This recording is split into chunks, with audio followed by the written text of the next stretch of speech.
আওয়ামী লীগ নিষিদ্ধ হয়েছে, জামাত শিবিরও কিন্তু নিষিদ্ধ হওয়া দরকার। জামাত শিবির একটা জালেম সংগঠনে পরিণত হয়েছে। এই জামাত শিবিরের মধ্যে চাঁদাবাজ গ্রুপ তৈরি করা হয়, এই জামাত শিবিরের মধ্যে সাইবার বাহিনী তৈরি হয়। আপনারা শুনেছেন বট বাহিনীর কথা, তাদেরকে প্রশিক্ষণ দিয়ে যে তারা মারা গেলে তারা বেহেশতে চলে যাবে।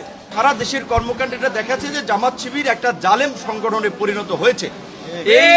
এই উগ্রবাদী, এই ধর্মীয় বিভ্রান্ত সৃষ্টিকারী জামাত শিবির গোষ্ঠীকে সর্বস্তরের জনগণের এখন থেকে প্রতিরোধ এবং প্রতিহত করতে হবে। কারণ এই জামাত শিবির ভাইরাসের মতো যত ছড়িয়ে যাবে এই সমাজ এবং এই দেশের জন্য তত ক্ষতি বয়ে আনবে। তো সেই জায়গা থেকে আমরা আজকে পরিষ্কারভাবেই মনে করি যে 24-এর এই গণ অভ্যুত্থানের গণহত্যার কারণে আওয়ামী লীগ নিষিদ্ধ হয়েছে।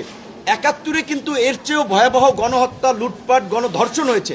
সেই 71-এর গণহত্যা, গণধর্ষণ এবং লুটপাটের কারণে জামাত শিবিরও কিন্তু নিষিদ্ধ হওয়া দরকার। তো কাজেই সেই জায়গা থেকে আমরা অবশ্যই রাজনৈতিক বিভিন্ন পর্যায়ে নেতৃবৃন্দের সাথে আলাপ করব। এই জামাত শিবির এবং আওয়ামী লীগ এই একই ধরনের ফেসিস্ট। আওয়ামী লীগ সুযোগ পেয়েছিল ফেসিস্ট হওয়ার, তাই তারা ফেসিস্ট হয়েছে। জামাত শিবির সুযোগ পায় নাই ফেসিস্ট হওয়ার, তাই তারা ফেসিস্ট হয় নাই। সুযোগ না পেয়েই তারা যে ধরনের তাণ্ডব তারা চালিয়েছে, তাদের অতীত ইতিহাস, সেই রক কাটা ইতিহাস, ধর্ষণের ইতিহাস, দখলদারিত্বের ইতিহাস,